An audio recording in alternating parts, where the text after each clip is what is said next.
Conceptually, the most creative film of the year for me. I say that because it is grounded in realism and can happen. This review of the menu will be spoiler free because I too want you to experience how absurd this film is. And not in a bad way. Written by Will Tracy and Seth Rice, the menu focuses on a young couple who visits an exclusive destination restaurant on a remote island where the acclaimed chef has prepared a lavish tasting menu along with some shocking surprises. What could go wrong? Allegedly. So, just hearing that synopsis in general,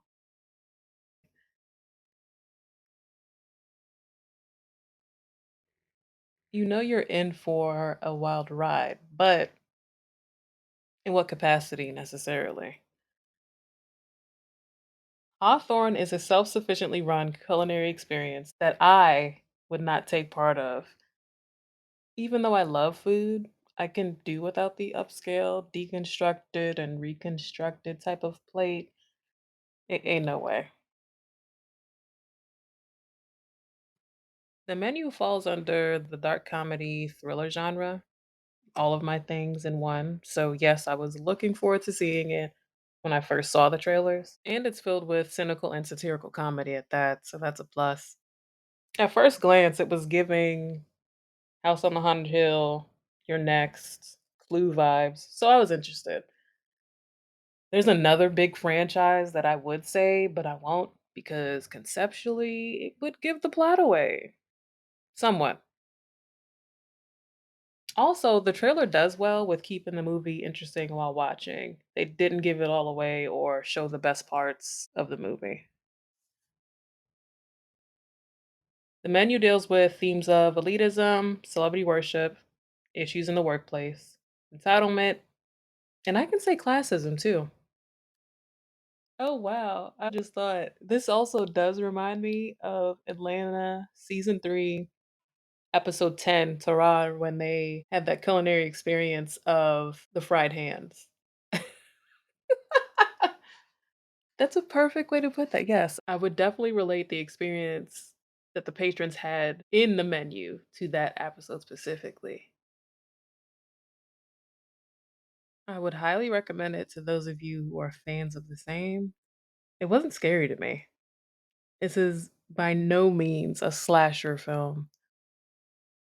In fact, I'm going to start employing a scare factor score for movies that fall under horror. Stay tuned until the end for that, and my rating, of course. The menu features a great cast who deliver believable dialogue. Nobody seemed out of place or overacted. It just seems like they were playing themselves, if that makes sense. It stars Lord Voldemort himself, Rafe Fiennes, Anya Taylor Joy, Nicholas Holt, Hong Chow, Amy Carrero, Paul Adelstein, Angela herself, Judith Light, and John Leguizamo, to name a few. It's a nice ensemble cast, and they definitely do deliver great performances. They get points for that. Though the movie takes place on an island, it doesn't get boring to look at. The cinematography and production design is great, and visually looks like an upscaled version of what we would see on our favorite cooking shows.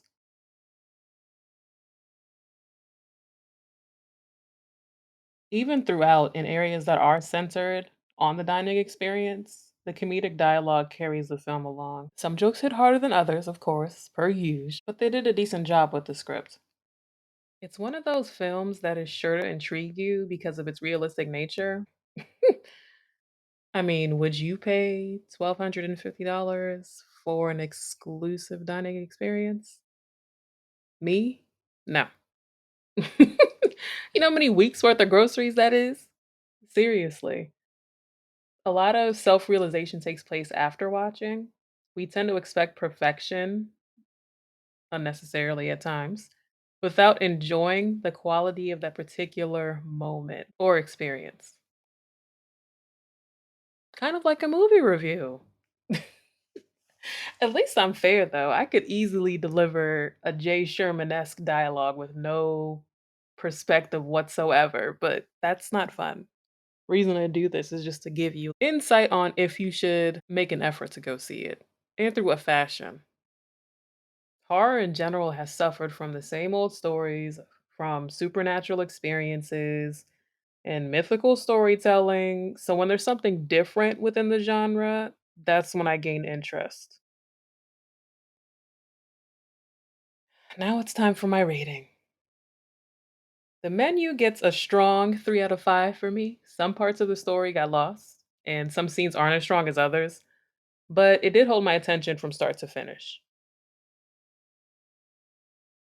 Now introducing the scare factor score. On a scale from 1 to 5, we'll keep it similar. Think of 1 as an Edward Scissorhands, if you will, even Anaconda, and 5 as Hostel or Terrifier. And for me, you operate on the G scale and things rarely scare you anyway, so this doesn't even matter to people like us. But the scare factor score for the menu is a 2. There is some gore, but nothing out of this world egregious to where you'll be jumping out of your seat and scarred for the rest of your life. Hopefully that helps, but it's not in your face scary slasher type of film at all. I say if you have time to go see it during the holidays, do it. Otherwise, wait until it's streaming if you aren't a huge fan of thrillers or food, or if you're skeptical in any way. But who doesn't like food? It is rated R, so keep that in mind if you are considering to taking the family out or watching it with the family. And with a runtime of just under 2 hours, an hour and 47 minutes to be exact, it's okay. It's not that big of a time investment, to be honest. Be sure to connect with us on Spotify using the poll and Q&A sections, leaving your thoughts about the menu and your rating. You can also do this on Instagram, Twitter, YouTube, or directly on verbalvibemode.com. Or if you would like to verbally vibe with us, leave a voicemail using the Anchor app. All links are in the description box. Peace.